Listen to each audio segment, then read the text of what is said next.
자, 3월 15일이고요. MySQL 세 번째 시간입니다. 자, 오늘은 이제 그룹 조회라고 하는 부분부터 시작을 할 건데요. 어저께 썼던 그 집계 함수 있죠? max, min, sum, avg, count. 이 5개를 집계 함수라고 불러요. 여기에서 이어집니다. 한번 들어가 봅시다. 자, 그룹 바이라고 하는 구문이 있어요. 그룹 바이절은 특정 컬럼을 기준으로 테이블의 전체행을 그룹별로 나누는 거예요. 위치는 where절하고 order by 사이에 들어갑니다. select, where, group by, order by. 자, 다시 한번 말하자면 이 대괄호는 여차하면은 요건 통째로 생략해도 된다는 얘기예요. 그룹 바이 안 쓸 거면은 이거 안 적으면 되는 거죠.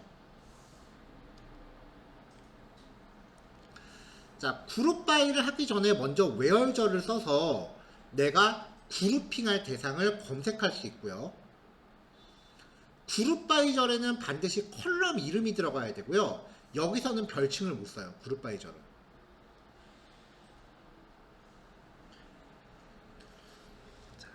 그 다음에 이제 나머지 항목들은 우리가 코드를 보면서 얘기를 하는 게 나을 것 같아요.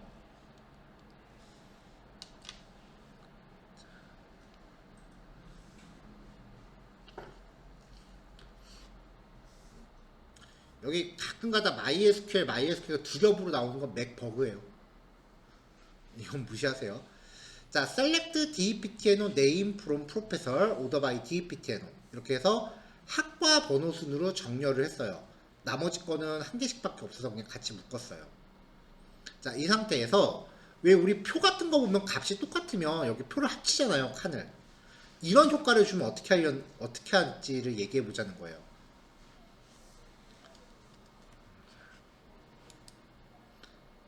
그 전에 자, 여기를 표를 만약에 이 칸을 합친다라고 하면 워드 같은 경우는 뭐 여기에 101이라고 칸을 합치면은 요 4개가 그대로 남아있죠. SQL은 그런 건 안 돼요. 여기를 합치면 나머지도 어떻게인가 해줘야 돼.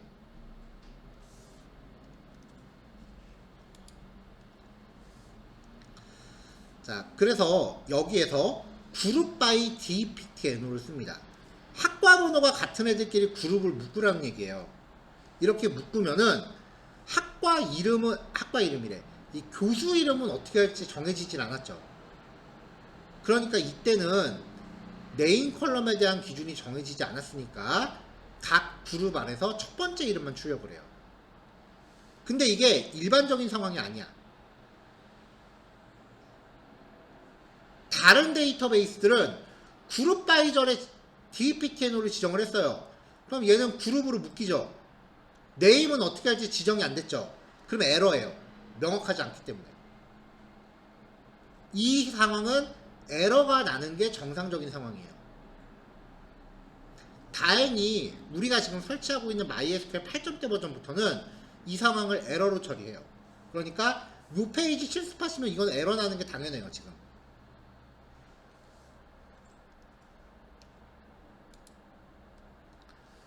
자, 그러면은 그룹 바이를 사용한 다음에 dpt는 그룹 바이를 썼으니까 여기 명시해도 돼요. 그러면은 나머지 컬럼은 어떻게 하느냐? 나머지 컬럼은 집계 함수로 적용을 하는 거예요. 그러면 학과별 교수 수라는 게 되죠. 그래서 이 그룹 바이절은 모모별 땡땡 이렇게 풀이가 돼요. 자, 그럼 앞에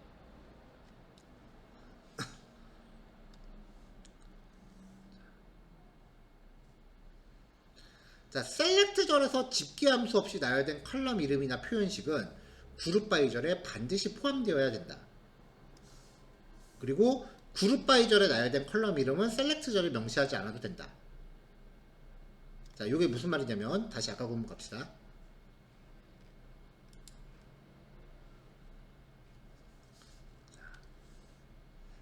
그룹 바이에서 명시하면은 얘는 일로 나올 수 있는데 나머지는 집계 함수를 써야 된다 그랬죠. 그쵸? 반대로 셀렉트절에서 집계함수 없이 명시된 컬럼은 반드시 그룹 바이 절에 포함돼야 된다. 같은 얘기잖아요. 말을 거꾸로 뒤집은 거예요. 그리고 그룹 바이 절에 나열한 컬럼은 반드시 셀렉트절에 있을 필요는 없어요. 얘는 없어도 돼요. 이거 없어도 그룹별 교수수라는 건 나올 거 아니에요. 자, 그 얘기입니다. 자, 이렇게 해서 그룹 바이 절과 집계 함수를 같이 쓰면 각각의 그룹 안에서 집계를 수행한다. 이게 아까 전전 페이지의 그 마지막 문장.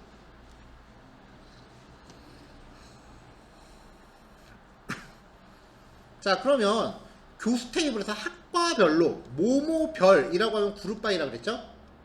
교수수와 보직 수당을 받는 교수수.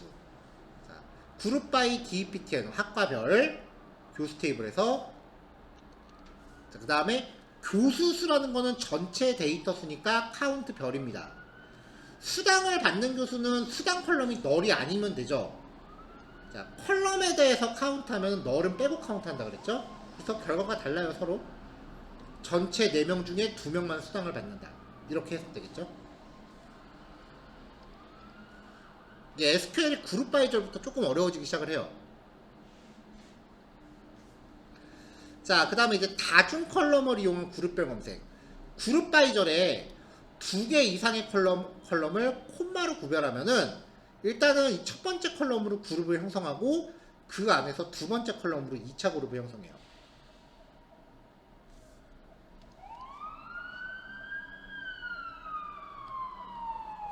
오늘따라 사이렌이 많이 들리네. 자, 학생 테이블에서 전체 학생을 학과별로 나누고, 일단은 그러면은 DPTNO로 그룹 바이를 걸어야 되죠. 그 다음에 같은 학과 학생은 다시 학년별로 그룹핑을 해요. 그래서 그룹 바이 DPTNO, 그리고 같은 학과 안에서 학년별로 또 나눈 거예요. 학과 안에서 학년별로 또 나눈 거예요.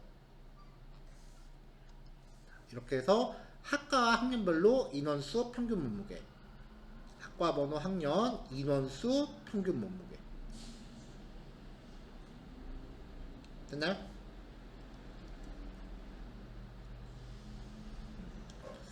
자, 일단 여기서 그 그룹 바이를 걸 때 함수는 쓸 수 있어요.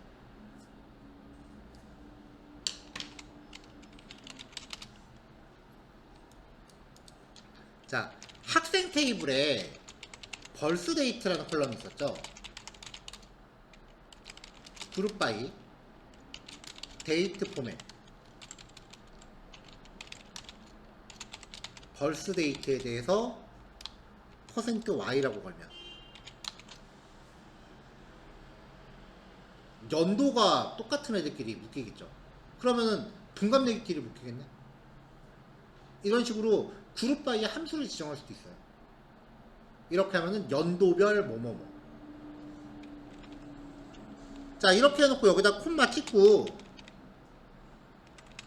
여기다가 m까지 넣으면은 같은 연도 안에서 월별이 되겠죠.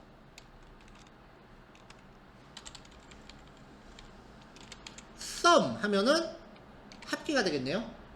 그쵸?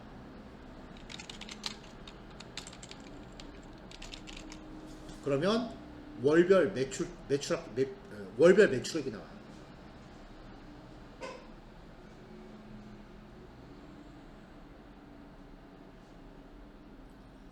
기본적인 통계는 DB로 내는 겁니다. 뭐 요즘 뭐 데이터 분석이니 뭐니 뭐 되게 말이 되게 그 시끌시끌한데, 그거는 솔직히 논문 쓸 일 아니면 필요 없고요. 일반적인 어플리케이션은 다 DB로 해요.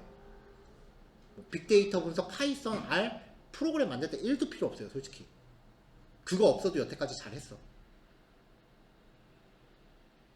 그러니까 빅데이터 분석이라는 거는 통계 자료를 기반으로 내가 뭔가 새로운 사실을 알아내려고 할 때 하는 거지, 기존에 있는 거 버무려 갖고 그냥 합산 내고 그런 엑셀로 하는 수준은 원래 DB로 다 해요.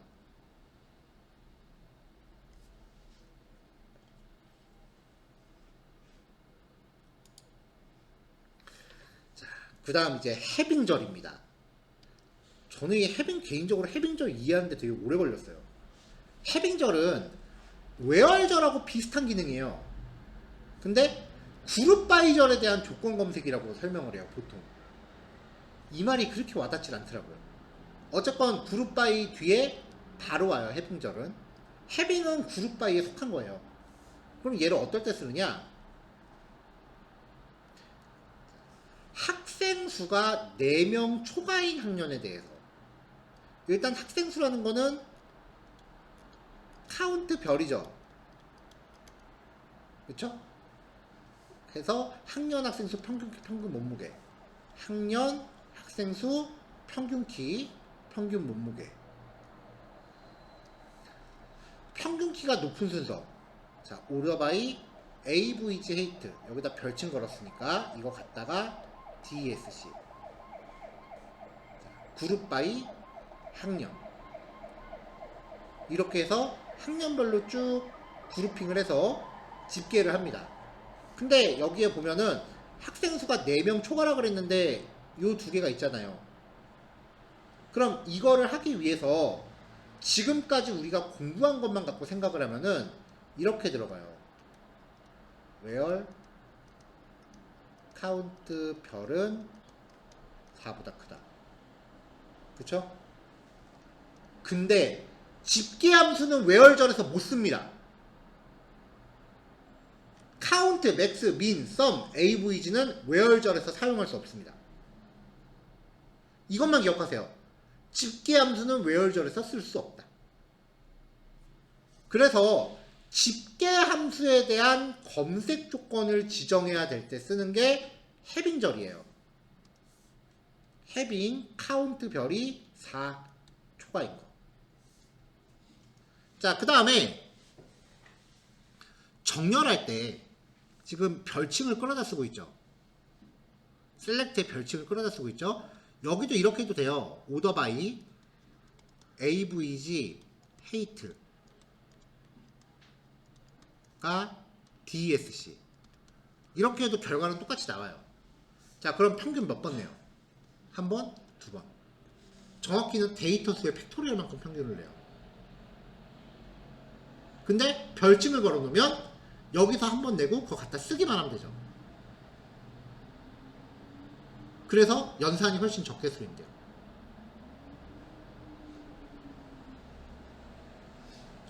정렬 과정에서 발생하는 불필요한 추가 연산을 방지할 수 있기 때문에 처리 효율이 좀 더 올라가요.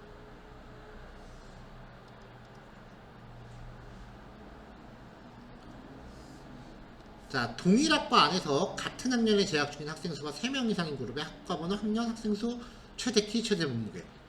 자, 학과 번호, 학년, 학생 수, 최대 키, 최대 몸무게. 학생 테이블에서. 자, 동일 학과 내라고 했으니까 그룹 바이 DPTN오고요. 그 학과 안에서 같은 학년에 재학 중이래요. 학년별로 또 묶어야 되죠. 자, 이런 경우에 학생 수가 3명 이상이라고 했으니까 카운트가 3 이상. 문제에서는 정렬하라는 얘기는 없으니까 지금 여기서 오더 바이는 없어도 상관은 없어요. 자, 요게 이제 그룹 조회입니다. 자, 여기까지 실습하시고 연습 문제 1, 2, 3 하시면 됩니다. 2시 50분까지 시간 드릴게요. 10분 쉬었다가 3시에 만납시다.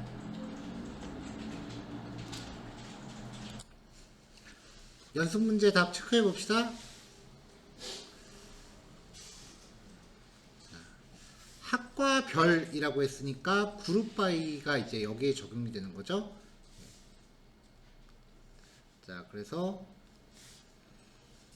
이게 지금 PDF라서 벗겨지질 열리질 않는구나. 잠깐만요.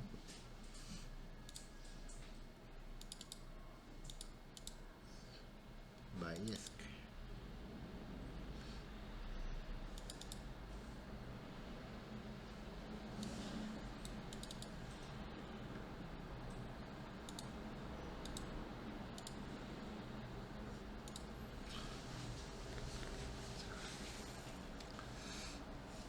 자, 학과별로 교수들이라고 했으니까 프롬 프로페서고요. 그 다음에 학과별이라고 했으니까 그룹 바이 DPTNO. 학과를 의미하는 학과 번호. 그 다음에 학과번호 평균급여, 학과번호 평균급여, 최소급여, 최대급여. 자, 이렇게 설정하면 됩니다. 넘어가도 될까요?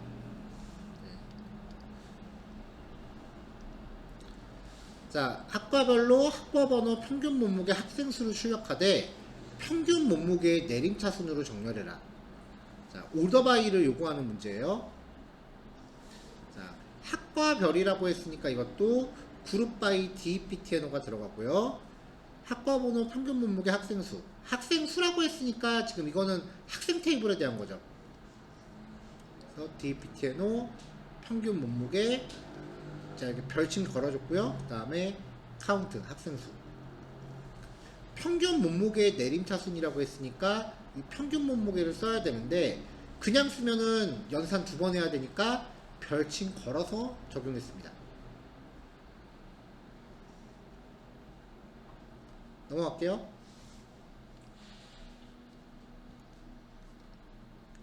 자, 학과별 교수 수가 2명 이하. 자, 교수 수니까 카운트죠. 카운트에 대해서 2명 이하라고 했으니까 해빙절수란 얘기예요. 자, select 학과번호 교수수 from professor group by DEPTNO having count 별이 2명 이하인 거. 학과번호 순으로 정렬하라고 했으니까 order by DEPTNO.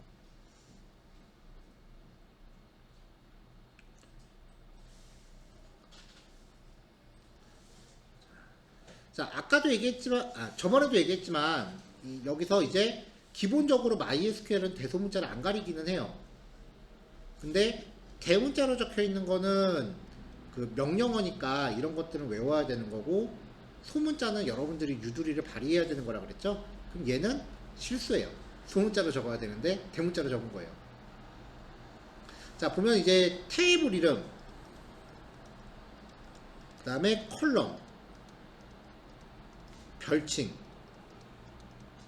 그리고 use 명령어 할 때 내리는 데이터베이스 이름.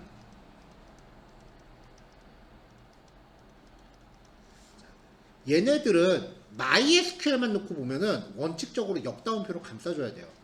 원칙은.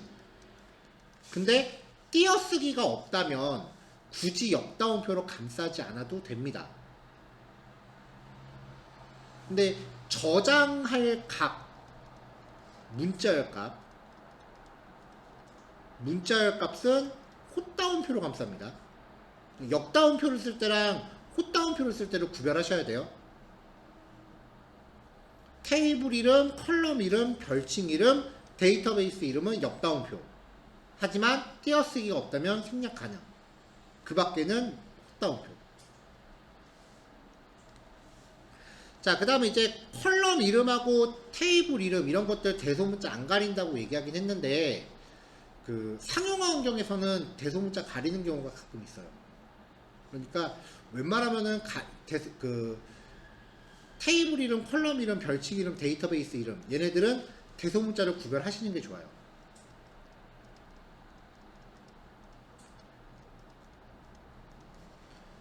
오히려 제가 대문자로 적는 이 명령어들 있죠. 이 명령어들은 대소문자를 안 가려요. 근데 얘네들은 대소문자를 가리는 시스템이 종종 있어요. 대체로 그 리눅스 환경에서는 그렇게 해요. 그러니까 윈도우에서 개발할 때는 대소문자 안 가리니까 와 하면서 막 썼다가 막상 상용 환경으로 딱 옮기면은 대소문자 가리니까 몇 달 동안 만든 코드를 다 들어없는 경우가 종종 있어요. 대형 사고야 진짜. 당장 내일 런칭해야 되는데 이런 에러 딱 발견됐다. 그럼 밤새 작업해도 못 끝내는 경우가 있어요.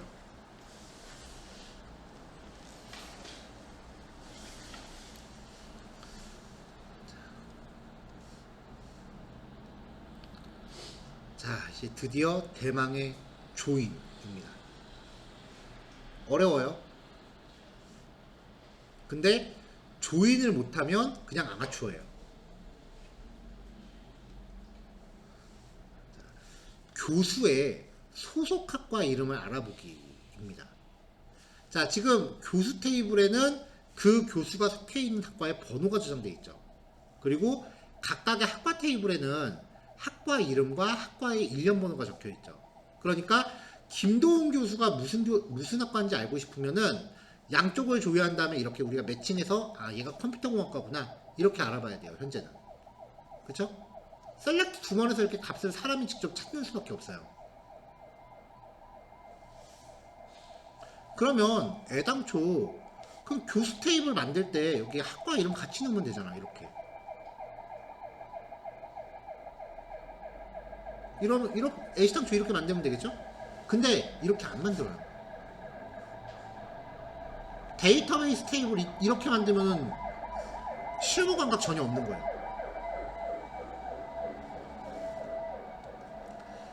데이터베이스는요, 기본적으로 중복되는 값을 최소화해야 돼요.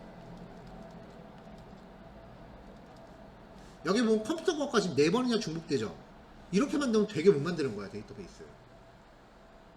그래서 이런 문자열 값의 중복을 줄이기 위해서 테이블을 이렇게 쪼개놓고 번호로 이렇게 연결을 시키는 거예요.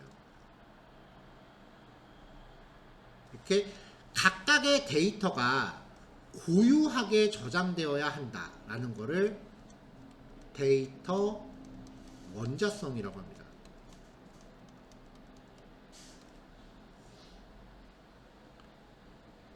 자, 이제부터 전공하신 분들 조금 뭔가 뜨끔거리기 시작할 거예요. 저거 학교에서 배웠는데 하는 것들.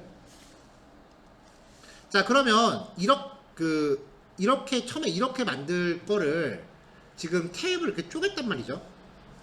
설계 과정에서 테이블을 이렇게 쪼개는 거를 데이터 정규화라고 해요. 이 정규화에는 1정규화, 2정규화, 3정규화 뭐 이렇게 있는데 뭐 거기까지 얘기하는 거는 좀 너무 나가는 거고, 학교에서는 아마 1, 2, 3정규화까지 배웠을 거예요. 그리고 역정규화라는 것도 있어요. 쪼개놓고 나니까 자바 코딩하기 겁나 빡센 거야. 그래서 도로 합치는 거야. 그런 것도 있어요. 자, 다시 한번 강조하면은 데이터베이스는 설계 과정에서 문자열이 중복되는 거는 극혐합니다. 그래서 문자열의 중복을 피하고자 데이터를 설계 과정에서 이렇게 쪼갭니다.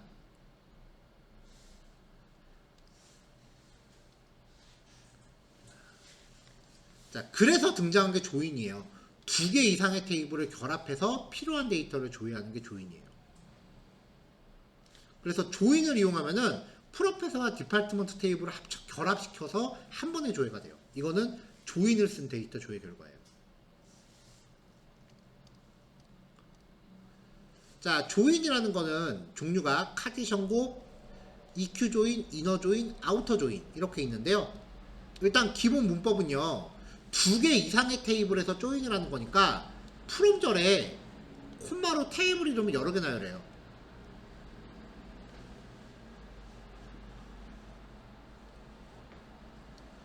자, 조회하고자 하는 테이블의 이름을 콤마로 구분한다. 자, 그러면 디파트먼트 테이블과 프로페서 테이블에는 둘 다 똑같이 DEPTNO가 있죠. 그러면은 그냥 DEPTNO라고 적으면 에러 나요. 그래서 앞에다가 테이블 이름 점 컬럼 이름 이렇게 명시적으로 적어줘야 됩니다. 양쪽에 똑같은 이름의 컬럼이 있을 때는요. 양쪽에 중복되는 컬럼 이름이 없으면은 굳이 테이블 이름 앞에 안 적어도 돼요.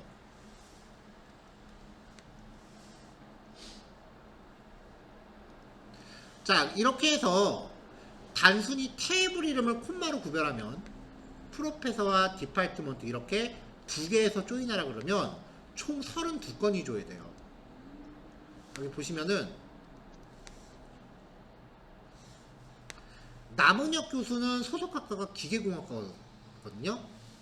근데 단순히 그냥 프롬절에 테이블 이름만 콤마로 구별하면 이렇게 해버리면은 발생할 수 있는 경우의 수를 다 조합하는 거예요. 그래서 남은혁 교수가 모든 학과에 다 소속된 것처럼 보여요.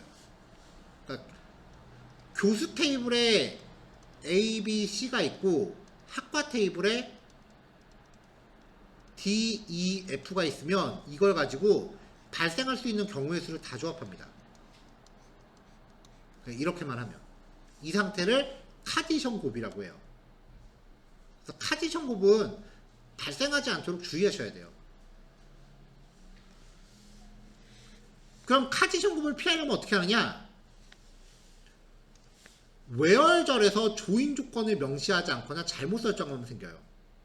그래서 조인 조건이 되는 적절한 외월절을 명시하면 됩니다. 어떤 테이블에 어떤 컬럼과 어떤 테이블에 또 다른 컬럼이 서로 일치하는 애들끼리 연결해라 라고 외월절 조건을 줘야 돼요.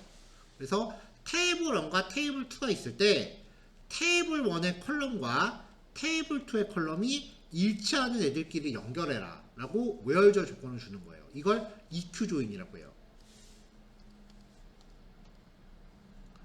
자, 교수의 이름과 소속 학과 번호 학과 이름을 조회하시오. 프로페서 테이블하고 디파트먼트 테이블은 모두 DEPT에는 컬럼이 존재해요. 그쵸? 양쪽에 그 테이블을 연결할 수 있는 기준이 되는 거잖아요. 이 기준을 써서 조인을 쓰면 돼요.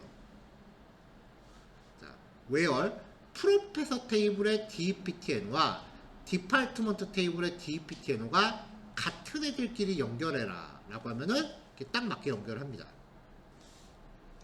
자, 이렇게 조인을 걸고 나면 DEPTNO라는 컬럼은 양쪽에 똑같이 있으니까 앞에다가 테이블 이름을 꼭 명시를 해줘야 돼요. 이때는 아무 테이블이나 갖고 와도 상관없어요. 어차피 양쪽이 똑같은 값이니까.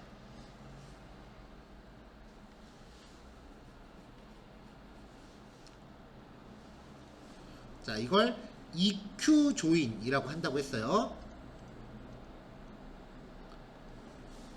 자, 그럼 조인이 들어가면 슬슬 SQL문이 좀 길어지기 시작하거든요.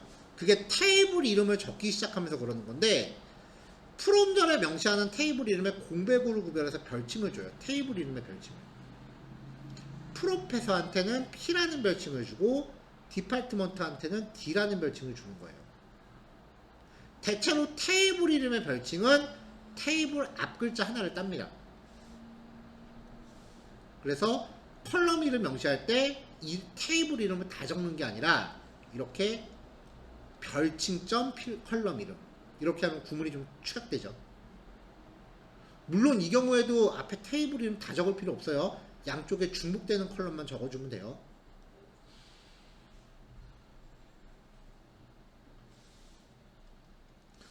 자, 이렇게 조인을 걸었을 때 자, 교수들의 이름, 학과 번호, 학과 이름을 조회하라. 학과 이름은 디파트먼트잖아요. 이름하고 학과 번호는 프로페서고. 그럼 이제 조인을 걸어야 되는 건데 이때 101번 학과에 소속된 검색 조건이 걸렸죠. 자, Pname, P.name, D.dptno, D.dname from professor P, department D where P.dptno가 D.dptno와 같은 거. 이게 조인 조건이죠. 자, 조인이 걸린 상태에서 검색 조건이 들어가면 이미 where절 한번 써먹었으니까 그 다음부터 and로 묶는 거예요.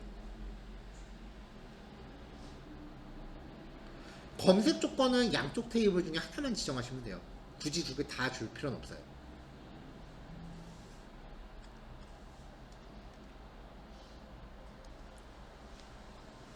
자, 그 다음 이너 조인입니다. 이너 조인은 EQ 조인과 결과가 완전 똑같아요. 그냥 구문의 생김새만 조금 달라요. 자, EQ 조인이 있을 때 테이블 이름 사이의 콤마를 이너 조인으로 바꿉니다. 그리고 where를 on으로 바꿉니다. 그럼 똑같아요.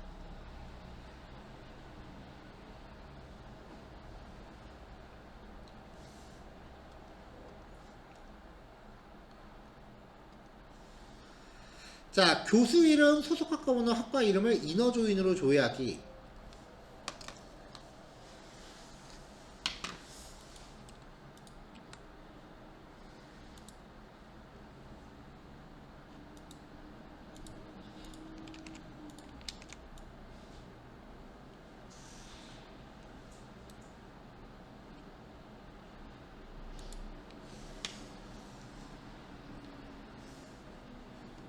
자, 여기 아까 전 페이지에서 보는데 검색 조건 없다고 치고요. EQ 조인에서 from 사이의 콤마를 이너 조인으로 바꾼다 그랬죠? 자, 그래서 from 프로페서 P, 그 다음에 콤마 대신에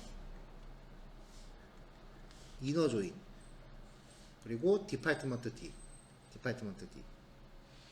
where 키워드는 on으로 바꾼다 그랬죠? on. 똑같죠? EQ 조인하고 이너 조인은 그냥 구문의 형태만 다르지 그 결과가 동일합니다.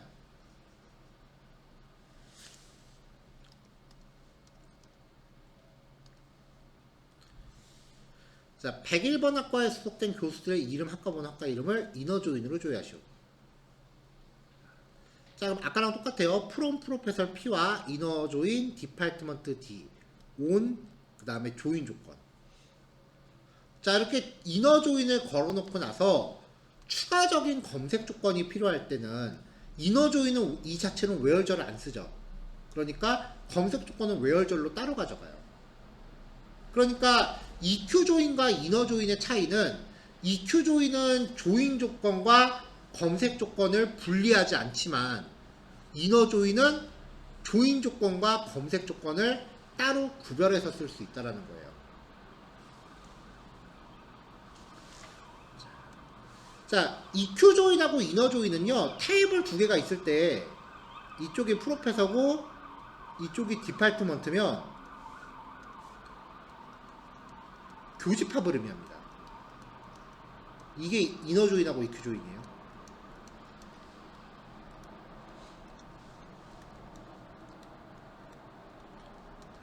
이너 조인과 EQ 조인은 양쪽 테이블에서 이렇게 겹치는 부분, 즉 교집합을 뜻해요. 그래서 실제로 기호 이너 조인이나 EQ 조인을 기호로 표시하면 디파트먼트, 그 다음에 프로페서 이렇게 해놓고 이렇게 표기를 해요. 교집합 기호죠. 그래서 데이터베이스는 수학의 집합에서 와요.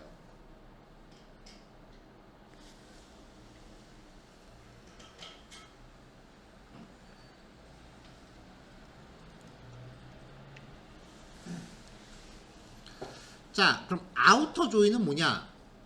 양쪽 테이블이 있을 때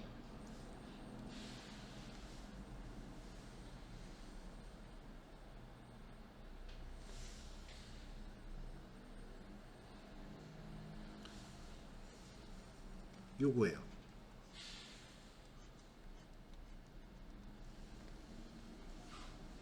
그냥 한쪽 테이블을 다 출력하는 게 아우터 조인이에요. 이게 레프트 아우터 조인. 만약에 반대로 비금치면은 라이트 아우터 조인.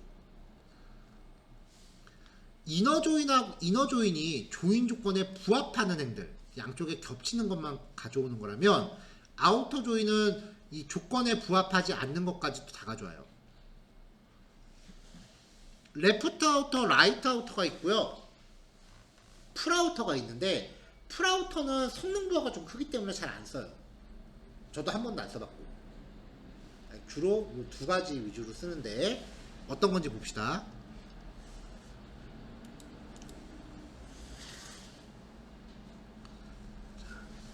학생 이름과 담당 교수의 이름을 조회하기라고 하면은 학생 테이블과 교수 테이블을 조인을 걸었어요. 이거 EQ 조인이죠. 그럼 학생 테이블의 교수 번호와 교수 테이블의 교수 번호가 일치하는 것만 가져와라 라고 합니다. 이거를 이너 조인으로 표현해도 조회 결과가 똑같습니다. 근데 학생 테이블에는 이 담당 교수가 지정되지 않은 학생들이 있어요. 학생 테이블에서 전체 데이터 조회해 보시면은 프로프에노가 너린 데이터가 몇 개 있어요. 근데 교수 테이블에는 프로프에노가 너린 데이터가 없거든요. 그럼 이제 학생 중에 담당 교수가 배정되지 않은 애들은 이 조회 결과에서 누락이 되는 거죠.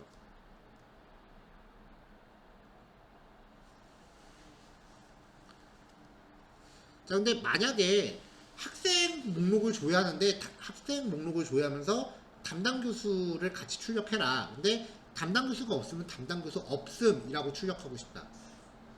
담당 교수가 없으면 아예 조회 결과에서 누락되는 게 아니라 담당 교수 없음이라고 표시하고 싶다. 이런 경우가 아우터 조인이에요. 학생 이름과 담당 교수 이름을 조회하는데 담당 교수가 배정되지 않은 학생의 이름을 조회해라. 그러면 일단은 from student left outer join professor.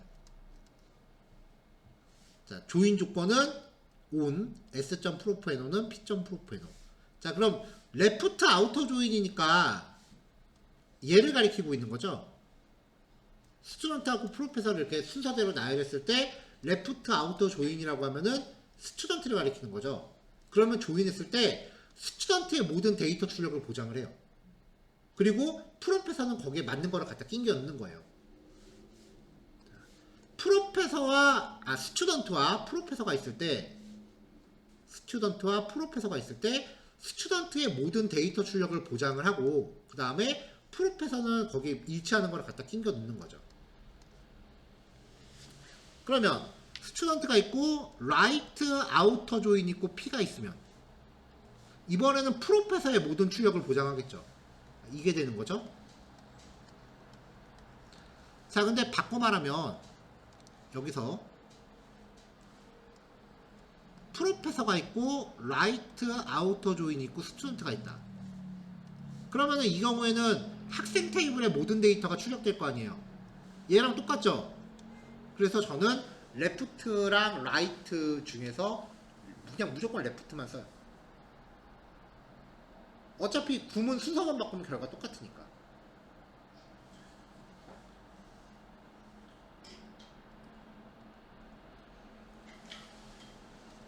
자, 학생의 이름과 담당 교수 이름을 조회하는데 담당하는 학생이 없는 교수는 교수 이름만 조회해라. 자, 담당하는 학생이 없는 교수는 교수 이름만 조회해라. 그러니까 주인공이 교수인 거예요. 모든 교수의 데이터를 출력하라는 얘기죠. 그래서 스튜던트와 프로페서 중에 right outer join 프로페서의 모든 출력을 보장한 거죠. 그럼 김도훈 교수는 담당 학생 없고 여민훈 교수도 담당하는 학생 없고 남은혁 교수도 담당하는 학생이 없다.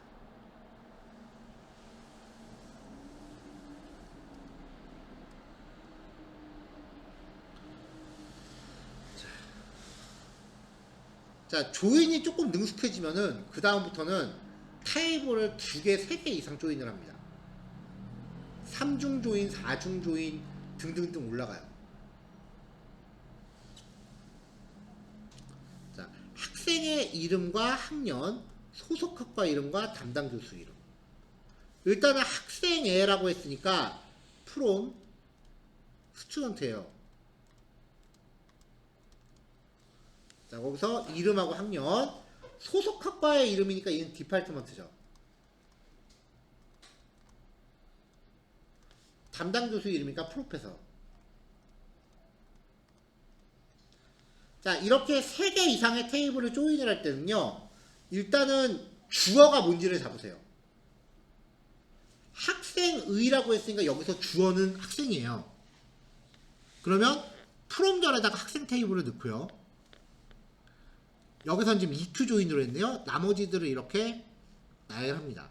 그럼 조인할 때 스튜던트가 있고 프로페서가 있고 디파트먼트가 있잖아요. 여기서 주어가 스튜던트라 그랬죠. 그러면 조인 조건은 이렇게 걸고 이렇게 걸면 돼요. 얘네끼리는 필요 없어요. 이렇게요. 자, 그래서 s.deptno가 d.deptno와 같고 s.profNO가 p.profNO와 같은 거.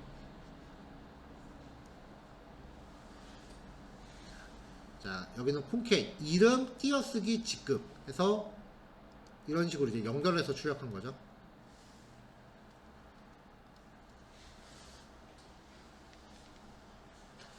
자, 앞에 예지랑 똑같은 결과를 갖는 SQL문을 이너 조인으로 구성하시오. 이너 조인부터 조인 조건까지가 한 세트예요. 그래서 학생 테이블하고 디파트먼트를 연결했어요. 조건 걸고 그 다음에 또 다른 테이블을 연결할 때는 학생 테이블하고 프로페서 연결.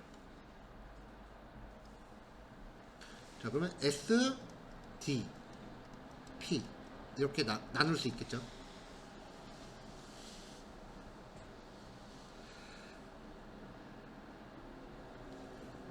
넘어갈게요. 자, 학생의 이름, 학년, 소속학과 이름, 담당 교수 이름 플러스 직급. 학생의라고 했으니까 주어는 스튜던트예요. 이름, 학년, 소속학과 이름은 디파트먼트고 담당 교수 이름 플러스 직급은 프로페서에서 가져와요. 그러니까 주어가 스튜던트니까 스튜던트랑 디파트먼트 한번 걸고 스튜던트랑 프로페서 한번 걸면 되겠죠. 그래서 from student s inner join department on DPTNO가 같은 거. 그 다음에 이제 다른 테이블 left outer join. 자 여기는 왜 outer join이냐? 담당 교수가 없는 학생은 널로 표시하라 그랬잖아요. 요 문장이 없으면은 inner join이나 EQ join을 썼을 거고, 그럼 그 조건에 부합하지 않는 결과는 조회 결과에서 누락되니까 누락되지 않게 하려면 아우터 조인을 써야 된다. 자, 여기 조건이 있죠.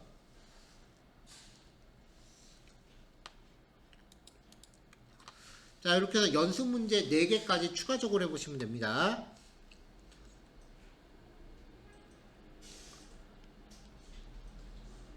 (3시 50분에) 점검할게요. 네, 지금 30분이니까 20분 드리겠습니다. 여기부터 녹화 들어갈게요. 자, 서브 쿼리는 SQL문 안에 SQL을 또 넣는 겁니다. 하나의 SQL 명령문의 처리 결과를 또 다른 SQL한테 전달하기 위해서 2개 이상의 SQL을 하나로 연결한 거예요. 주로 검색 조건을 다른 결과 집합, 그러니까 하나의 SQL문에 대한 결과를 검색 조건으로 지정하려고 써요. 그러면은 이제 SQL 안에 where라고 이 where절에 대한 조건이 또 다른 SQL문이 되는 건데, 이때 이 바깥에 있는 이 쿼리를 메인 쿼리, 그리고 안쪽에 들어가는 애를 서브 쿼리라고 해요. 서브 쿼리는 셀렉트 문의 시작과 끝에 괄호를 묶어서 메인 쿼리랑 구별해요. 그러니까 셀렉트 시작한 다음에 where 하고서 이렇게 셀렉트 문이 여기 또 있으면 얘가 서브고 이 전체가 메인인 거예요. 자, 서브 쿼리를 하면은요, 종류가 단일행 서브 쿼리랑 다중행 서브 쿼리로 나뉘어요. 단일행이라는 거는 결과가 한 줄만 나오는 거. 다중행이라는 거는 결과가 여러 줄 나오는 거. 자, 한 줄밖에 안 나오는 거는, 서브 쿼리가 한 줄밖에 결과가 안 나오면은 where절 검색 조건 할 때 그 한 줄짜리 결과와 일치하는 것이라고 equal을 연산자로 쓰는데, 다중행 같은 경우는 결과 행이 여러 개 있는 거잖아요. 그 중에 하나와 일치하는 거기 때문에 다중행에 대한 연산자는 in으로 들어가요. 아니면 같지 않다와 not in이던가.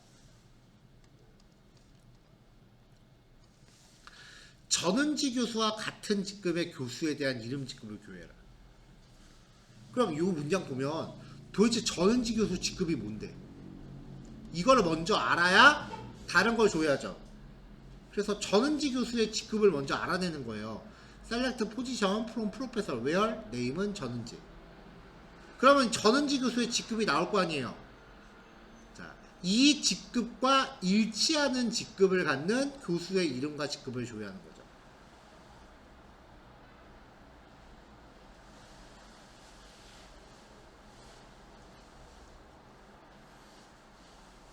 자, 넘어갈게요.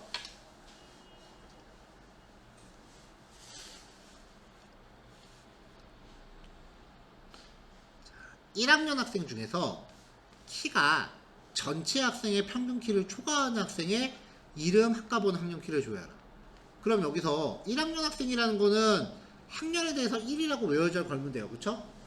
근데 키가 전체 학생의 평균 키가 얼만데? 그래서 전체 학생의 평균 키를 알아내기 위해서 select AVJ from student. 자, 그룹 바이 없이 쓰는 집계함수는 항상 결과를 한 줄만 갖고 와요. 평균값이 여러 개일 수가 없잖아요. 그래서 단일행이고요. height가 평균 키보다 큰 거.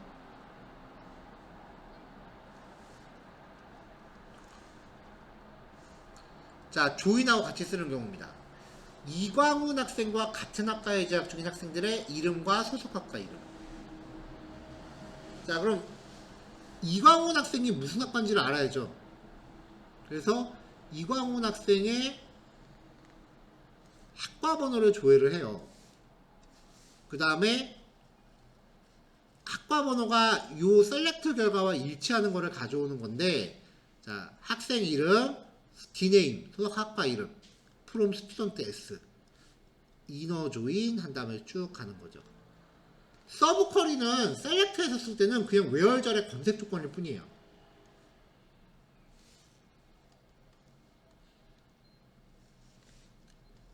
자, 다 주는 서브 쿼리. 급여를 300만원 초과로 받는 교수한테 지도받는 학생. 그럼 300만원 초과로 받는 학생이 교수 한두 명이겠어요? 그래서 이렇게 300만원 초과로 급여를 받는 교수를 조회하면 이 교수는 N명이 나올 거라고요. 그럼 이거는 같다라고 할 수가 없잖아요. 그러니까 교수 번호가 요 여러 행 결과에 하나라도 일치하는 거. 그래서 in으로 들어갑니다. 여기까지가 서브 쿼리예요. 조인하고 서브 쿼리를 다뤄야 이제 어디 가서 SQL 좀 한다 소리 듣습니다.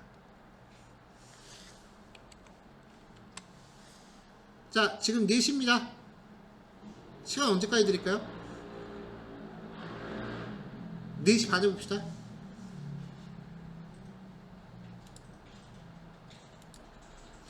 자, 얘기한 시간 됐으니까 연습 문제 풀이합시다.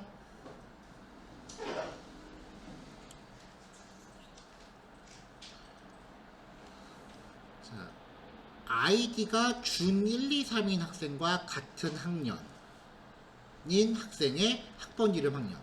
그러면 서브 쿼리로 들어갈 거는 그 where절 써서 아이디가 준 1, 2, 3인 학생의 학년을 먼저 조회해야 돼요. 자, 그래서 학번, 이름, 학년을 학생 테이블에서 조회하는데 where 학년이 서브 쿼리 열고요. select 학년에 대해서 from student where user id가 준 1, 2, 3. 문자열은 헛다운표 써야 된다 그랬어요.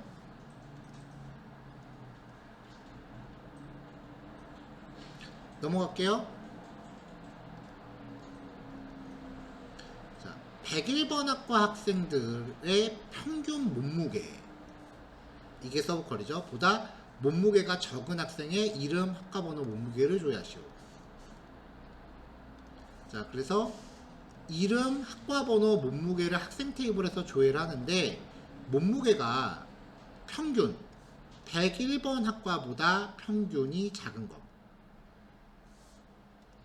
그룹 바이를 사용하지 않고 걸리는 집계함수는 무조건 한 줄만 나온다 그랬어요. 그러니까 2는 아니죠. 2는 아니에요. 여기는.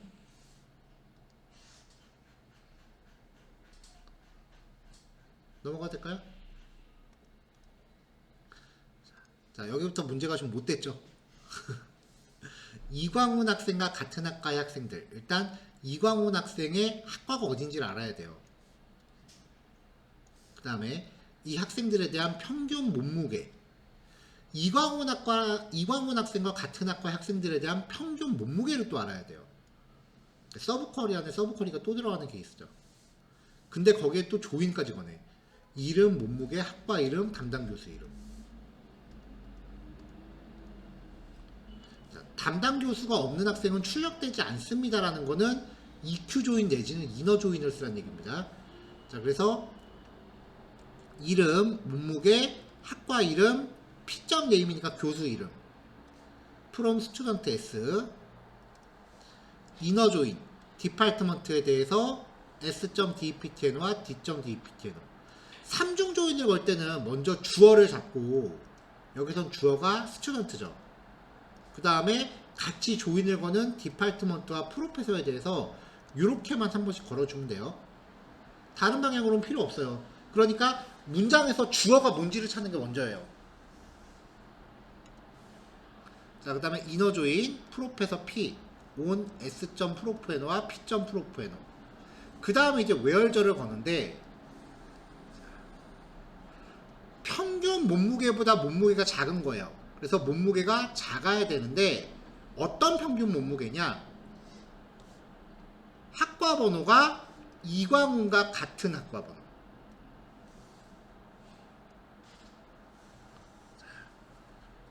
이 정도는 콧방귀 흥 끼고 해야 이제 실무 들어갈 수 있어요.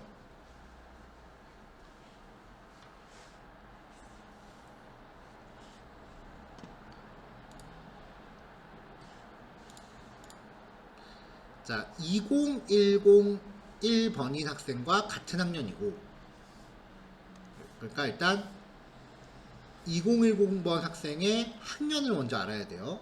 그리고 2010번 학생의 키보다 큰 키. 그러니까 서브쿼리가 두 개 들어가는데, 아까는 서브쿼리 안에 서브쿼리가 있는 거였고, 이건 서브쿼리 두 개가 엔드로 묶여야 돼요.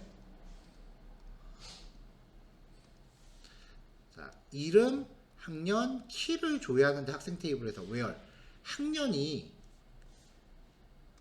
2010번인 학생하고 같은 학년, and 키가 20101번 학생과 이 학생의 키보다 큰 학생.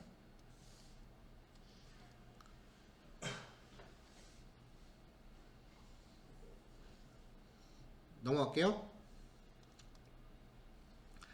자, 이름에 공학이라는 단어를 포함하고 있는 학과. 일단 이게 셀렉트 하나죠.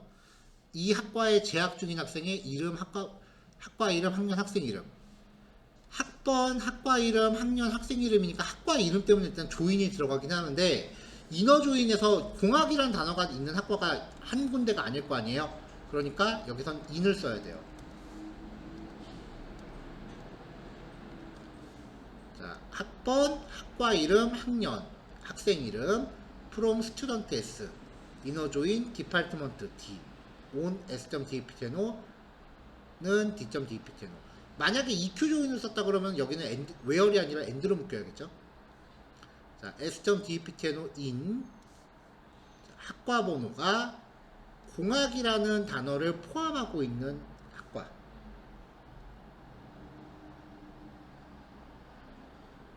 자, 이렇게 풀이하면 되겠습니다.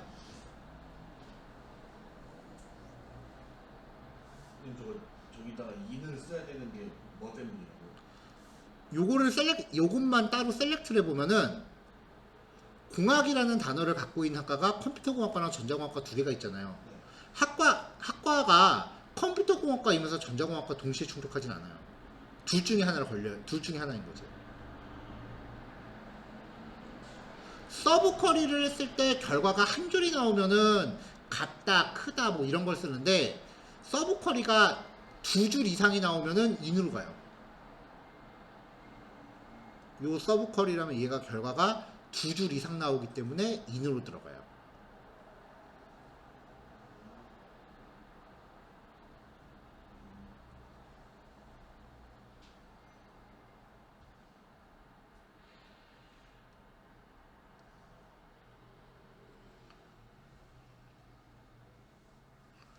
자, 넘어갈게요.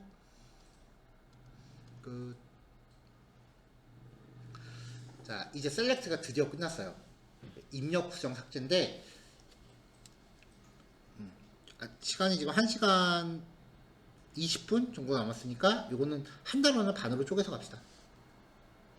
자, 요 입력 수정 삭제부터는 이제 연습 문제 없습니다. 네, 이거는 연습 문제 낼 만큼 그렇게 어려운 게 아니에요. 자, 데이터 입력은요, 인설트절이라는 걸 써요. 테이블에 데이터를 추가할 때 쓰는 구문이에요. insert into 테이블 이름, values 한 다음에 값을 순서대로 쭉 나열하면 돼요. 숫자 형식은 헛다운표 안 쓰고요. 그 밖에 형식, 문자열이나 날짜 형식은 헛다운표로 감싸시면 됩니다. 자, 여기에 값을 나열할 때는 왜 DESC 테이블 이름하면 테이블 구조 나오죠. 그 구조에 나오는 순서대로 쭉 나열하면 돼요. 자, 그래서 학생 테이블에 이런 정보로 데이터를 추가해라 라고 하면은 insert into student values 괄호 열고 테이블 구조 순서에 맞게 나열하면 돼요. 학번, 이름, 아이디, 학년, 뭐 주민번호, 생년월일, 그 다음에 전화번호, 키, 몸무게, 학과번호, 담당 교수 번호, 그리고 가로 닫으면 한 개의 데이터가 적용되었다라고 떠요. 이게 결과 데이터가 몇 개 적용됐는지를 의미해요. 이때부터 헛다운표하고 쉼표하고 전쟁입니다. 맨날 보면 여기 헛다운표 열고 헛다운표 안 닫아서 에러 나요. 그럼 나한테 물어봐도 나도 방법 없어. 나도 한 글자 한 글자 다 봐야 돼. 오탄할 거라고는 여기밖에 없어요. 나머지는 100% 다운표나 콤마 잘못 찍은 거야. 인설트는 그거 말고 잘못된 일이 없어요.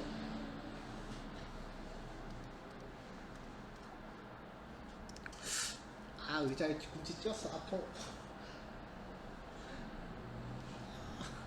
아파. 자, 그렇게 해서 이제 셀렉트를 해보면 저장된 데이터가 확인이 돼야 돼요. 자, 근데 셀렉트 할 때도 우리 별표 쓰는 거는 안 좋은 거라 그랬죠. 인설트 할 때도 저런 식으로 그냥 컬럼 이름을 알아서 찾아가게 하는 거는 별로 좋은 처리는 아니에요. 그래서 인설트 인투 테이블 이름 적고 그 다음에 괄호를 열어서 저장하고자 하는 컬럼 이름들을 나열합니다. 그 다음에 values 하고서 값들을 명시해요. 이건 구문 직접 보는 게 아마 쉬울 거예요. 둘리라고 적으려고 하는데 여기 오타예요. insert into student 괄호 열고 내가 저장하고자 하는 컬럼들을 쭉 나열하는 거예요. 이때는 뭐 컬럼 순서 바뀌어도 상관없어요. 괄호 닫고 values 괄호 열고 그 다음에 나열한 컬럼하고 하나씩 값을 짝지어서 나열하면 돼요. 이렇게 하나씩 짝을 다 지어주면 돼요. 그럼 여기서 이제 헛다운표하고 쉼표 이외에 또 조심해야 되는 게 여기에는 내가 컬럼을 한 8개 명시했다고 쳤는데 값은 7개 명시했다. 짝이 안 맞으면 에러예요. 인설트, 업데이트, 딜리트는 에러 나요 하면은 다 그런 거야.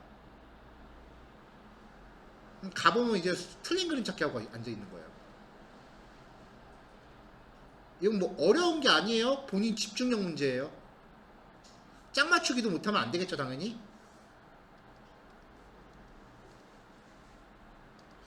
자, 그러면 이제 셀렉트 하면은 저장된 데이터가 확인이 되겠죠.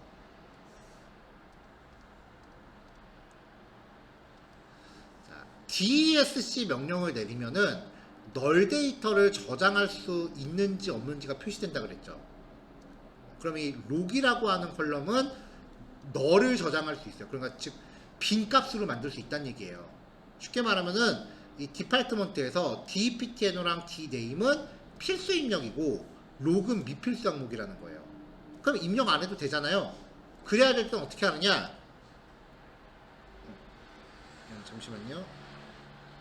잠시만요. 미안합니다. 자, 넘어갈게요. 그럼 이제 널 데이터는 어떻게 처리하느냐? 첫 번째 방법. 저장할 때 그 컬럼을 아예 빼고 저장하는 거예요. 그러면은 DPTNO랑 DNAM은 300, DNAM은 응용과학이라고 저장됐는데 위치는 저장 안 됐죠. 그럼 거기는 널이 되는 거예요. 미필수 항목이니까 지정 안 한 거예요. 방법이 하나 더 있어요.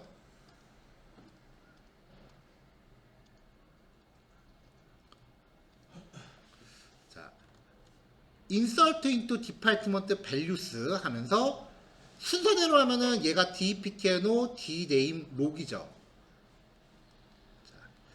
널 값을 저장하고자 하는 곳에 이렇게 널이라고 대놓고 적는 거예요. 문자열이 아닙니다. 따옴표 안 감쌉니다. 대소문자는 안 가립니다.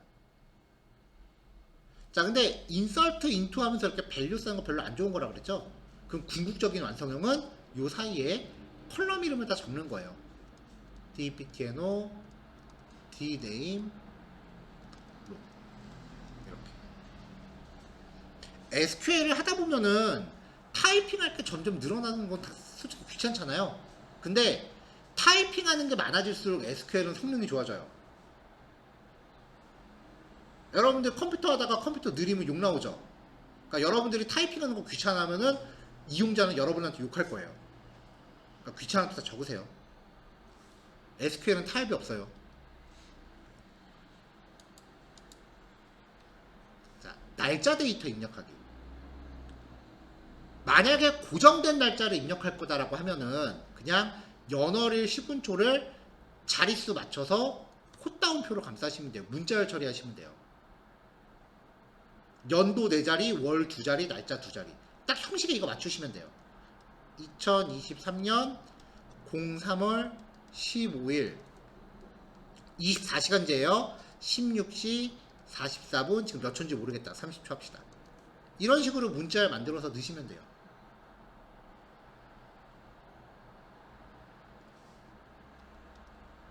아니면은 그냥 연, 월, 일까지만 하면은 시분초는 당연히 자정으로 들어갈 거예요.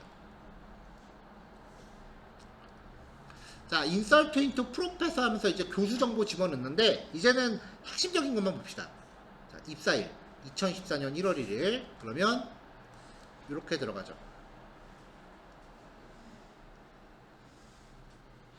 자, 근데 회원가입 같은 거 할 때 가입 일시, 뭐 결제할 때 주문 일시 이런 것들은 사용자한테 입력을 안 받죠. 그런 것들은 이제 시스템이 알아서 자동으로 현재 시각을 넣어주게 돼 있어요. 자동으로 현재 날짜 입력할 때는 now 함수 쓰시면 돼요.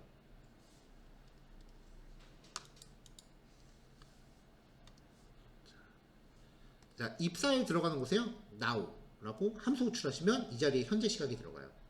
함수는 이렇게 값에 나열을 했을 때 함수의 리턴 값이 들어갑니다. 여기다 헛다운표 넣으면은 나오라는 문자열이 이제 함수가 아닙니다. 함수는 당연히 헛다운표 안 넣어야죠. 이 자리에 이제 날짜가 들어가는 거죠.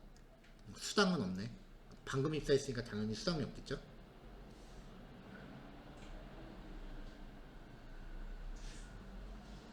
와이프가 나 부를 때 하는 얘긴데 바꾼다는 게 아직도 안 바꾸고 있네 이걸.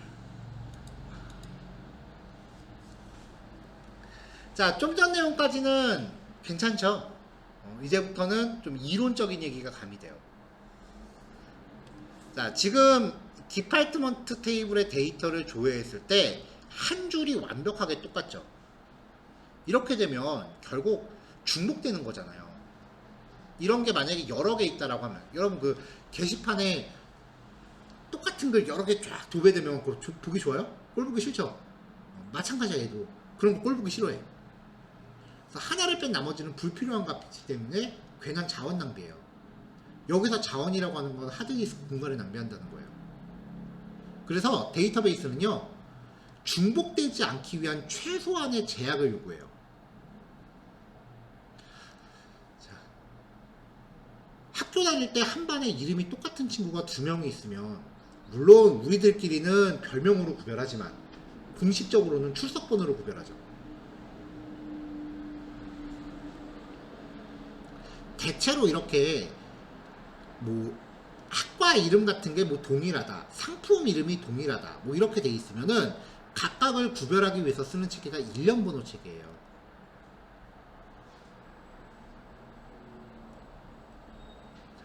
그래서 테이블에 각 행을 고유하게 식별할 수 있는 값, 대체로 일련 번호입니다.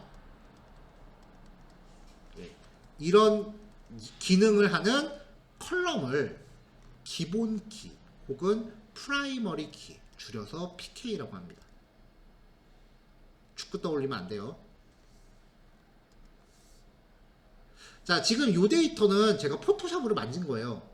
우리 테스트 집에 실제로 이렇게 똑같은 거 못 넣어요. 똑같은 거 저장하려고 하면 에러 날 거예요. 왜냐면 제가 이 제약이라는 거를 걸어놨기 때문에 한 줄이 완벽하게 일치하면 저장을 거부해요. 데이터베이스가.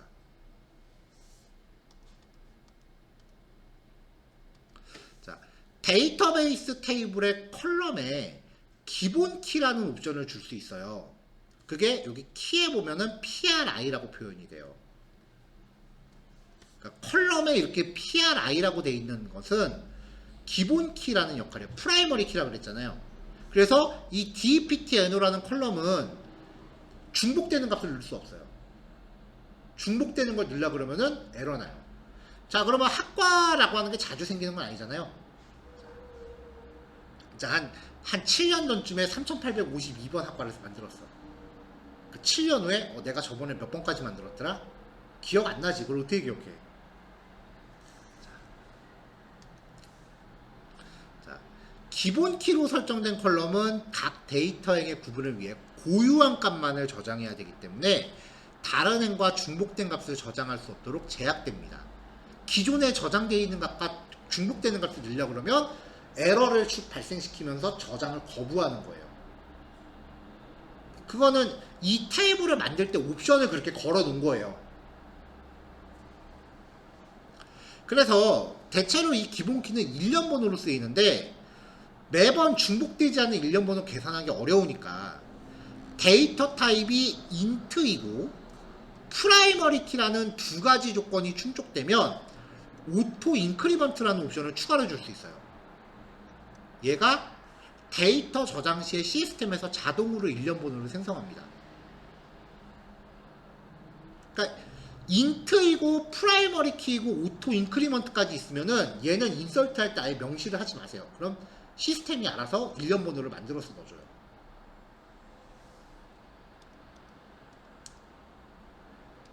자, 기존에 301번 데이터가 저장이 돼 있다라고 했을 때 기존에 있는 데이터와 중복되는 값을 넣으려고 하면은 이 301번이라는 값이 프라이머리 키에 위배된다라고 하면서 에러나요. 이러한 특성을 기본 키 제약 조건이라고 해요. 데이터베이스는 각각의 데이터가 중복되지 않고 고유하다라는 거를 데이터 무결성이라고 합니다. 그래서 이걸 다른 말로 데이터 무결성 제약 조건이라고 하고요. 만약에 정보처리기사 시험 준비하시면 이 문제 100% 나와요. 데이터베이스는 이걸 안 나올 수가 없어. 물론 시험 준비 안 하겠죠. 당장 시험 준비할 일이 없잖아. 자, 데이터 무결성 제약 조건 얘기했어요. 자, 기본 키에 자동 증가 1년 번호까지 걸려 있으면 프라이머리 키 오토 인크리먼트 있으면 인서트 절에서 해당 컬럼 명시하지 않아도 자동으로 기존 값보다 1큰 값이 저장돼요. 그래서 여기 보면은 insert into department, dname, log 이렇게만 넣었죠. 근데 DEPTNO는 알아서 1 증가돼서 들어가요. 이런 게 기본 키예요. 그러니까 똑같은 이름의 학과가 들어가도 301번 학과, 302번 학과 이렇게 구별이 가능하다는 거죠.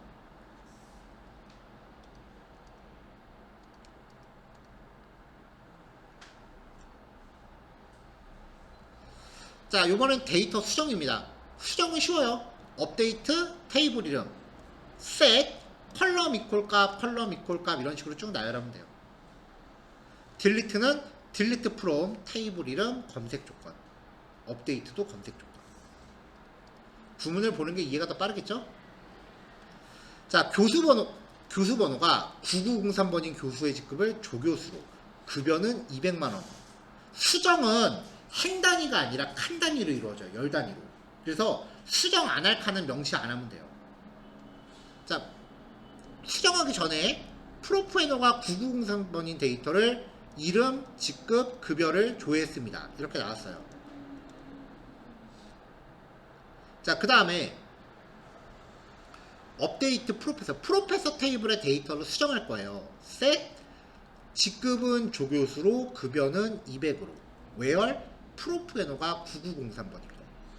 그러면은 여기에 한 개의 데이터에 반영됐다라고 뜨죠. 요거 잘 봐두세요. 나중에 자바에서 이거 리턴 받아야 돼요. 몇 개의 데이터가 반영되었다는 이거를 자바에서 리턴 받아요. 이게 0이면 수정된 게 없는 거잖아. 그럼 throw exception 해야지.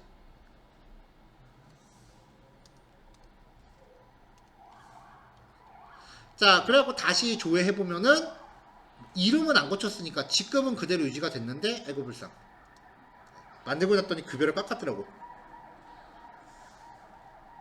뭘 잘못했길래. 자, 넘어갑시다. 삭제. 학생 번호가 20103번인 학생의 데이터를 삭제하시오. select student name from student where 학생 번호가 20103인 데이터. 자, 얘를 조회했더니 나왔어요. delete from student where student가 20103. 그럼 이 조건에 충족되는 데이터를 한 줄 싹 지우는 거예요. 자, 하나의 행위 삭제됐다고 나오죠. 다시 조회하면 empty set, 결과 없음 나오죠. 지워졌으니까.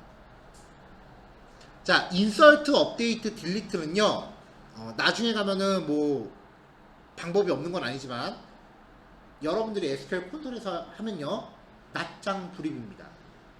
한 번 지우면 복구가 안 됩니다. 삭제할 때 조심하세요.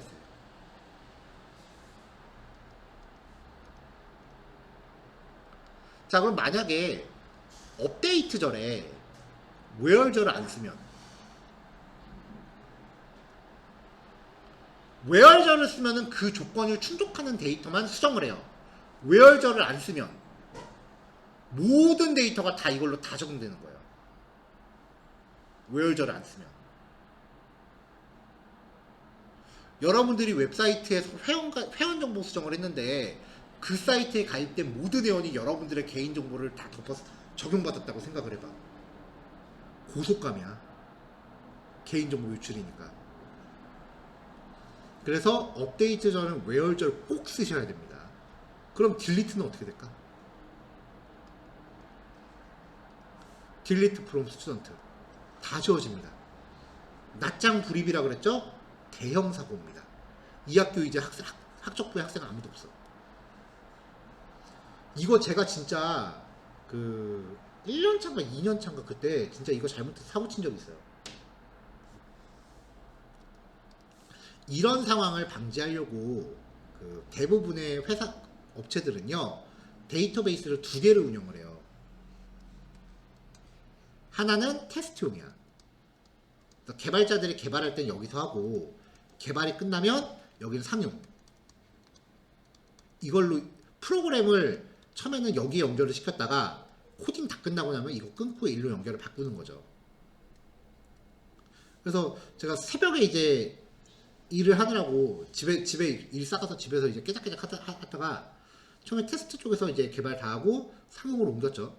그 제 컴퓨터에는 그 명령 프롬프트가 이거 두 개가 다 연결되어 있을 거 아니에요. 두 개를 띄워놨을 거 아니야.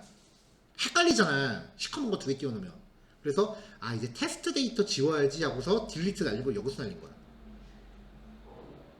결제 테이블에 대해서. 쇼핑몰이었거든요. 근데 그 사이트가 명품샵이었어, 하필이면. 그러니까 결제 한 번에 몇백만 원씩 하는 거를 내가 결제 데이터를 다 날려버린 거예요. 그럼 쇼핑몰이니까 그 고객들은 이미 다 결제를 끝낸 거고 회사는 상품을 어디로 보내야 될지 모르는 상황이 되는 거잖아. 와, 진짜 간이 콩알만해졌어. 사고 쳤다는 거를 딱 인지하고 나서는 회사에 5시에 갔어. 내가 월요일 새벽에 그 사고를 쳐갖고 와, 진짜 그때 눈앞이 아찔하더라고. 왜냐면 그 책임을 내가 다 져야 될 거 아니야. 그래서 회사 가서 선임한테 막 벌벌벌 떨면서 얘기를 했더니 다행히 금요일날 선임이 퇴근하면서 백업해 놓은 게 있었어요. 데이터를. 보통 데이터베이스 꼼꼼하게 관리하는 사람들은 최소 일주일에 한 번은 백업해요. 그래서 금요일 것까지는 복구를 하고 주말 동안의 주문 내역은 어떻게 하냐 했더니 다행히 알바가 송장을 미리 뽑아놨었어. 그 송장 보고 주말치 주문은 수동으로 입력하고. 와, 진짜 그때 눈앞이 아찔했어요. 이거 잘못하면 진짜 폐가 망신합니다.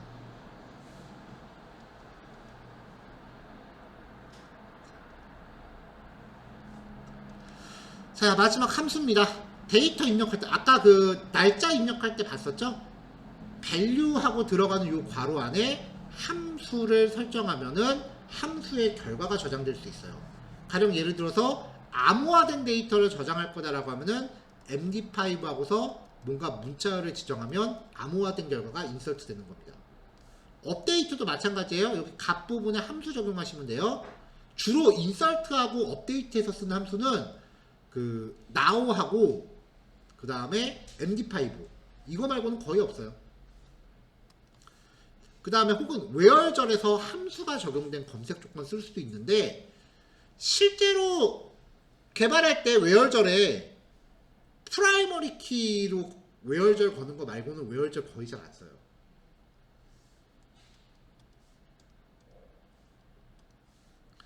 자, 이 학생의 생년월일을 현재 시각으로 변경해라. 그러면은 변경 전에 데이터가 이거였는데 스튜던트 셋 벌스 데이트가 나오인 거 이렇게 하면은 생년월일이 이렇게 바뀌는 거죠. 연습 문제 있네? 자, 요거 3개 해보시면 되겠네요. 연습하시고 5시 반쯤에 요거 문제 확인하고 정리하는 걸로 합시다.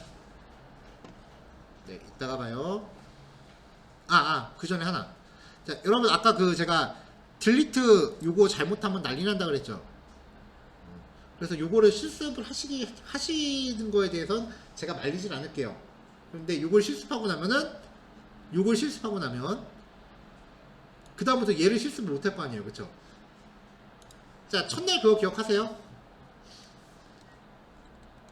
MySQL -u 루트 -p 한 다음에 이렇게 하고서 그 파일 이름 이렇게 했던 거. 요거 한 번 더 하면 다 지웠던 거 복구될 거예요. 이게 그 백업 파일이에요. 데이터베이스 백업해 놓은 거예요. 이 명령어 자체가 백업한 파일을 DB에다 복구해라 라는 뜻이에요. 그러니까 다 지워도 요거 하면은 백업이 될 거고. 자, 그 다음에 현재 디파트먼트랑 프로페셔는요 데이터 삭제가 안 될 겁니다. 여러분들이 직접 인서트한 거는 지울 수가 있지만 처음부터 존재했었던 예지 데이터는 삭제가 안 될 겁니다. 왜 안 되는지는 내일 얘기할게요. 창조키라는 게 또 있어요. 내일 그거 얘기할 거예요.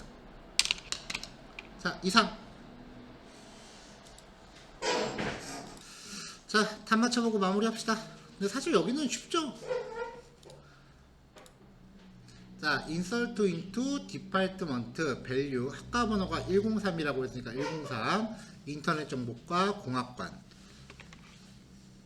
자, 이렇게 하면은 한 개의 데이터가 저장됐다라고 뜹니다. 만약에 얘를 안 넣으면 여기에 컬럼들을 나열을 해줘야 돼요. 그쵸? 그렇게 되면은 203으로 들어갈 거예요. 중간에 빈 번호가 있어도 그냥 제일 큰 거 다음으로 들어가고요. 만약에 이 상태에서 203번 데이터를 내가 지웠다. 그럼 그 다음은 204번으로 들어가요. 한 번 삭제된 거는 영구 결번이에요. 자, 공학관에 위치한 학과의 위치를 5호관으로 수정하시오. 자, 그러면 공학관에 위치한 거니까 위치가 공학관인 걸 찾아야겠죠. 자, 업데이트 디파트먼트 셋 위치는 5호관이라고 하면은 여기 뭐 공학관이 뭐였는지는 모르겠지만 여기에 공학관이라고 돼 있던 데가 5호관으로 들어갈 겁니다. 지금 화면 스크린 캡처는 제가 이미의 샘플 데이터를 더 넣어놨어요. 지금 원본 데이터는 101, 102, 201, 202 딱 이렇게 4개예요. 자, 학과 번호가 300번 이상인 학과를 삭제하시오. delete from department where DEPTNO가 300 이상 이렇게 하면 되죠. 자, 이렇게 해서 이제 데이터의 입력, 수정, 삭제, 조회 4가지 유형의 SQL문을 봤고요. 내일은 지금 이런 테이블을 제가 샘플 데이터베이스를 드린 거잖아요. 근데 여러분들이 나중에 이제 포트폴리오 작업을 할 때는 여러분들이 직접 데이터베이스를 만들어야 돼요. 그래서 이 데이터베이스를 만드는 과정을 그 중점적으로 이야기하려고 해요.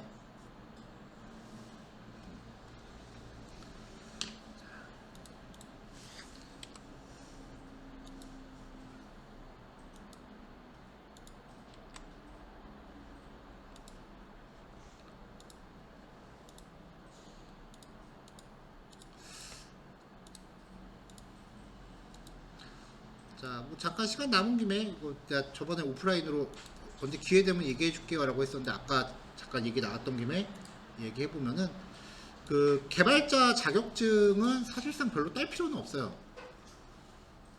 별로 따도 별로 쳐주진 않아요. 왜냐면 죄다 기출 문제만 잔뜩 보고 하기 때문에 나만 해도 자격증 시험 기출 문제 어디선가 잔뜩 다운받아 놓고 있거든. 이건가? 보면은 기사 기출 문제 모음집이라고 하면은 용량이 되게 크네. 다운받는데 오래 걸렸다. 하여튼 기출문제 모음집만 잔뜩 다운받아 놓고 이것만 다달달 외우니까 보통 자격증을 별로 쳐주질 않아요.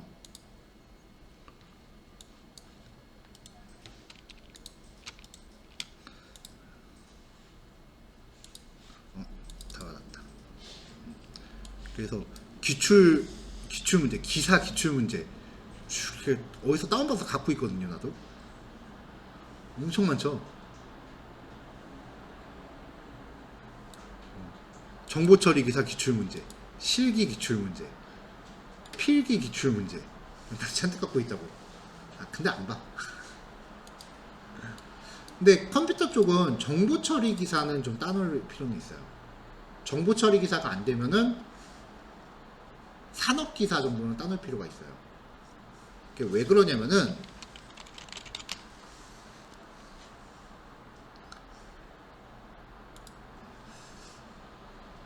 이거 오전 수업 보구나.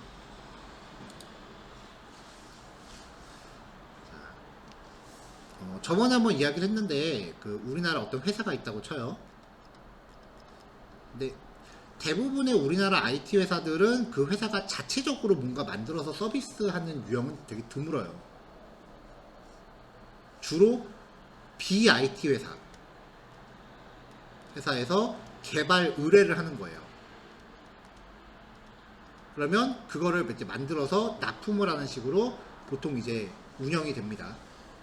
이런 걸 이제 아웃소싱이라고 하는데, 이때 이 의뢰를 하는 가장 큰 손이 정부예요.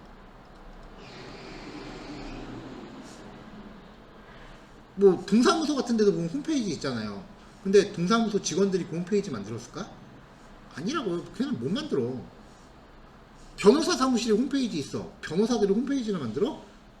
그냥 맨날 법전만 보는 사람들인데 못 만드는데 주로 이렇게 의뢰를 해요. 그럼 이때 만들어서 납품하는 소프트웨어의 가격은 얼마냐? 그럼 그 견적을 내야 돼요. 그 견적을 내는 게 주로 인건비예요. 예를 들어서 월급이 300만 원인 사람이 3개월 투입을 했다. 그럼 최소 900은 받아야 될 거 아니에요. 그렇죠? 여기에다가 보통 한 1.5배를 곱해서 받기는 해요. 재경비라 그래서 인건비 나가면 회사도 뭔가 남아야 될 거 아니야. 보통 이렇게 곱하는데 이 인건비를 산정하는 기준이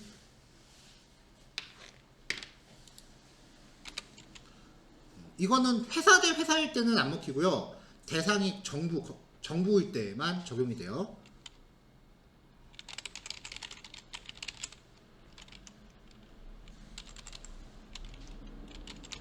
인건비라고 상관나오나? 평균인거.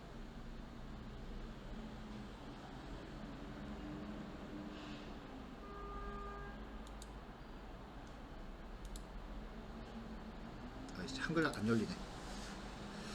자, 여기 보면은 이제 응용 소프트웨어 개발자가 평균 임금이 일당이 30만 6천 원. 이게 날짜 단위고요. 얘는 월급, 얘는 시급. 근데 이거 믿으면 안 돼요.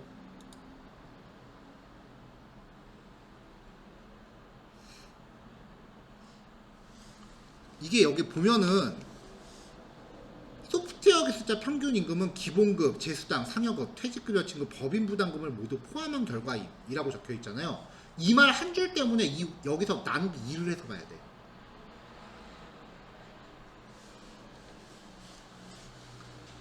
보통 왜 우리 회사 들어가면 4대 보험이라고 들잖아요. 만약에 내가 월급을 받았는데 4대 보험으로 15만 원을 뜯겼어. 세금으로. 그럼 여러분들의 실제 4대 보험은 30만 원이에요. 원래 법적으로 회사하고 직원하고 50대 50으로 부담하게끔 돼 있거든요. 그리고 여러분들이 회사를 다님으로 인해서 사무실 임대료 엠빵 해야지.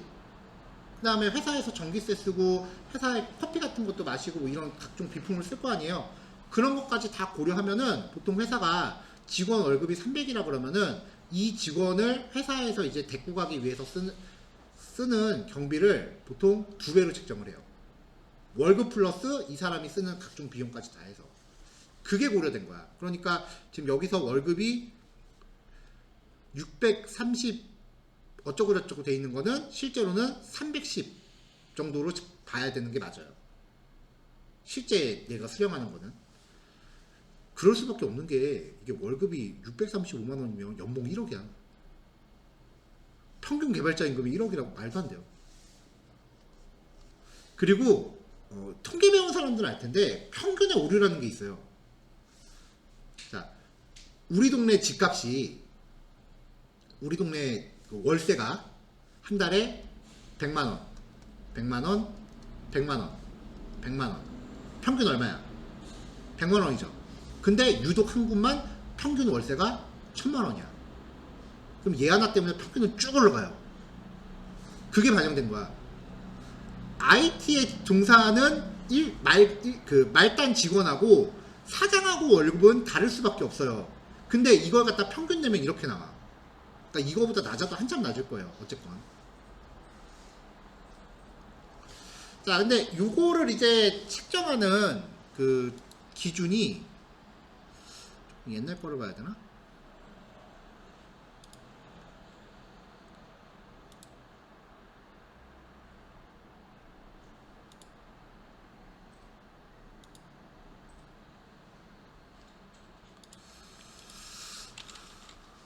개발자 평균 임금 보급 이렇게 봅시다. 아, 여기 있다. 자, 소프트웨어 개발자 평균 임금 하면은 뭐 이렇게 그래서 여기 이렇게 초급, 중급, 특급 뭐 이렇게 나눠지잖아요. 소프트웨어는 뭐 기능사는 없다고 봐야 되고 기능사는 뭐 이쪽은 알바고. 자, 초급 기술자 4년제 대학 졸업 혹은 정보처리 산업기사. 정보처리 산업기사 취득 조건은 관련 그 전문대 졸업 이상 학력이면 되고요.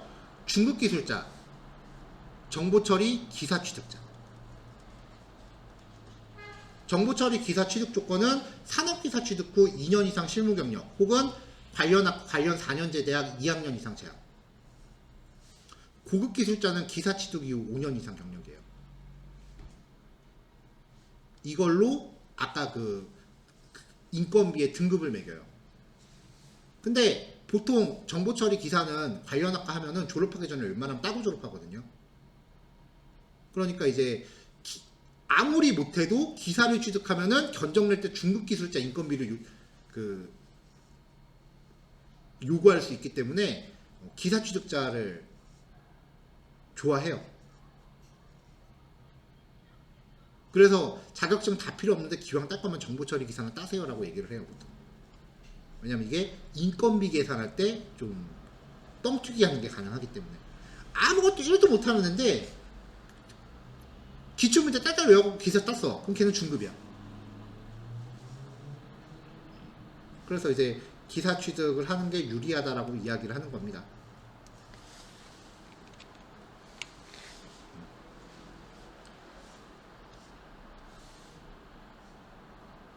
그래서 혹시 자격증 생각이 있으시면은 정보처리 산업기사나 기사 쪽은 따세요. 근데 저도 기사는 없어요, 사실은.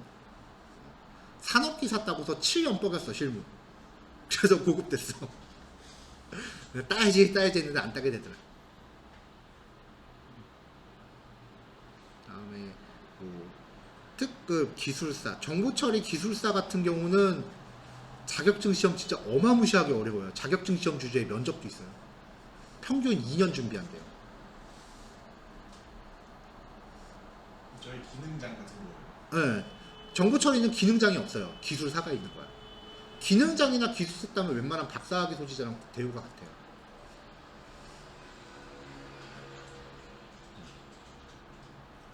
그래서 이런 것도 도전해보면 나쁘진 않은데 필수 조건은 아니니까. 근데 그러면 실무 경력 계속 쌓이면 쌓일수록 자동으로 올라가는 자격증을 아무것도 안 따고 실무 경력 쌓으면 의미 없어요. 안 올라가. 산업화는 최소 산업기사는 따고 시작해야 돼.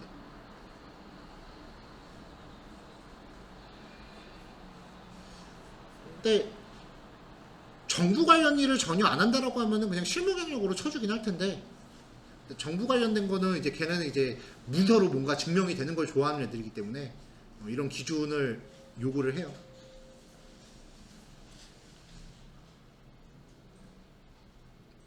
자, 날이 춥네요. 내일도 춥다고 하는데 건강 조심하시고 마칩시다. 수고하셨습니다.